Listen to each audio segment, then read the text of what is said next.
السلام عليكم ورحمة الله تعالى وبركاته، حياكم الله. عندي لكم رسالة، انتم اخوتي المغاربة اللي كنتي كبنت واللي كنت كولد اللي كتسمعوني. المغرب ديالنا ولات فيه ظاهرة خطيرة جدا جدا، الا وهي ظاهرة التنصير. يمكن ما فهمتي شنو مصطلح التنصير.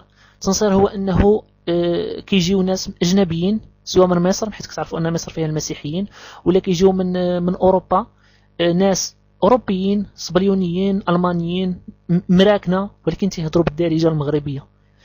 الهدف ديالهم في المغرب هو انهم ينصروا الشباب المغربي، يرجعوهم مسيحيين، يخرجوهم من الاسلام ويرجعوهم مسيحيين.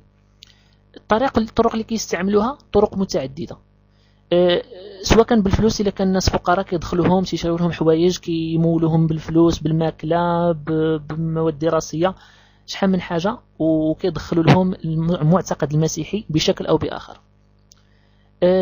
حقيقه المساله ولات خطيره، يعني بلا ما نكذبوا على ريوسنا. انا شخصيا كنعرف عدد كبير من المغاربه الشباب، يعني هما اصلا ما كانوش مسلمين، يعني هما اصلا كانوا ناس عاديين، ما تيصلي ما تيصوم ما حتى شحال، نقولوا تيصوم في رمضان، ولكن يعني كيصوم حيت كيشوف والديه تيصوموا، ولكن ما عنده حتى شي فكره على ما هو الاسلام ولا من هو الرسول صلى الله عليه وسلم.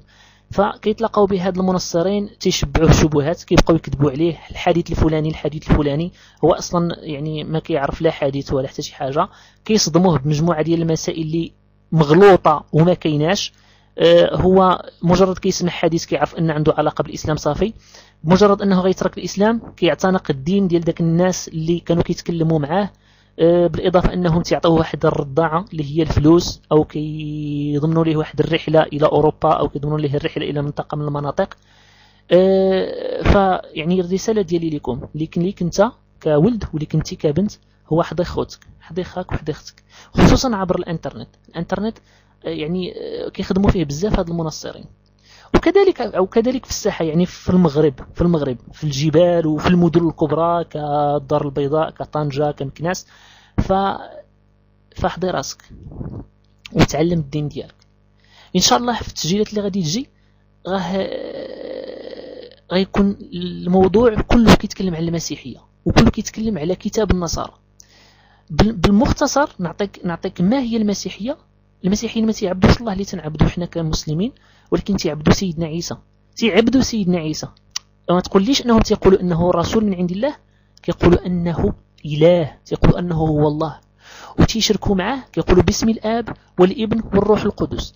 الابن هو سيدنا عيسى، الاب هو الله اللي تنعبدو حنا حقيقي، والروح القدس هو سيدنا جبريل. هاد الثلاثه كيقول لك انهم مجموعين ومحطوطين في الوينزيب، الا كتعرف اللي عندكم على الانفورماتيك، في الوينزيب كيتجمعوا هادو الثلاثه وتيعطيوك شخصيه واحد اللي هو المسيح. اذا كيقولوا ان الله متجسد في المسيح، والمسيح كيحتوي على هاد الثلاثه.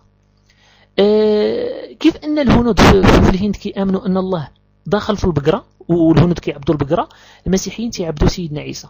القصه طويله، لان كانت خلطات العقيده المسيحيه مع واحد العقيده وثنيه كانت في الرومان وعند الرومانيين. ويعني كان واحد الامبراطور اسمه قسطنطين هو اللي شكل وكون هذه العقيده المسيحيه اللي كتكون من الاب والابن والروح القدس. ان شاء الله هادشي نناقشوه من بعد.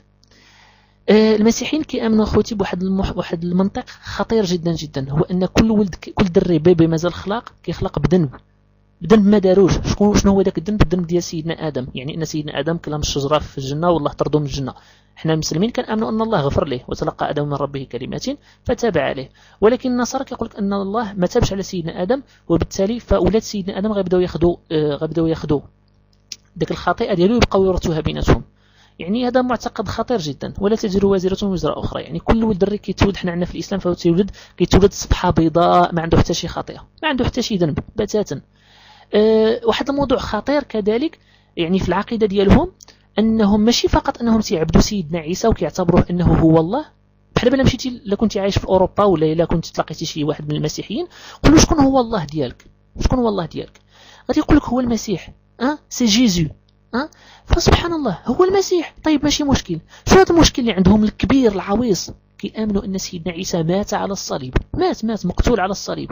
احنا المسلمين الله كيقولنا وما قتلوه وما صلبوه ولكن شبه لهم. هذاك ليس سيدنا عيسى اللي مات، ولكن هما تيقول ان هذاك سيدنا عيسى اللي مات. طيب إلا كان الله هو سيدنا عيسى وسيدنا عيسى مات على الصليب، فالله كيموت؟ واش الله تيموت؟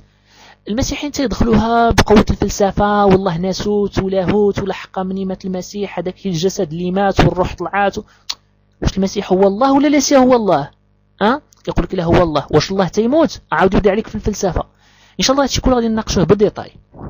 فالمسألة يعني بعجالة نبغيكم تحضيو خوتكم وتحضيو ريوسكم مزيان وتعلموا الإسلام وتعلموا التوحيد، تعلموا لا إله إلا الله.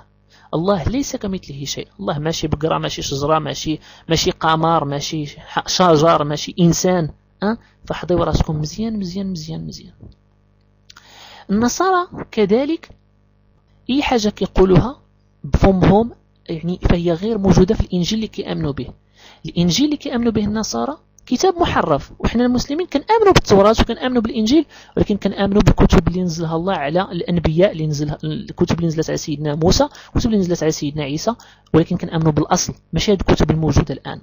على سبيل المثال كاين نشيد الإنشاد. نشيد الإنشاد ليس كلام الله، فيه كلام جنسي. تصور أن كتاب نشيد الإنشاد هو يعني بحيث لأن ملي كتقول كلمات الكتاب المقدس هو عبارة عن مجموعة من الكتب، ومن ضمن هذه الكتب كاين واحد الكتاب سميتو نشيد الإنشاد، كاين حزقيال، هي كتب جنسية كلها كتوصف أعضاء المرأة. على سبيل المثال نعطيك واسمحوا لي على هذا الكلام إنه مذكور عندهم يمكن لكم تقلبوا عليه. كتاب سميتو نشيد الإنشاد كيقول لك: ما أجمل رجليك بالنعلين يا بنت الكريم، دوائر فخذيك مثل الحلي صنعت يدي صناع، تدياك مثل يعني كلام جنسي جنسي جنسي أكثر من الحد.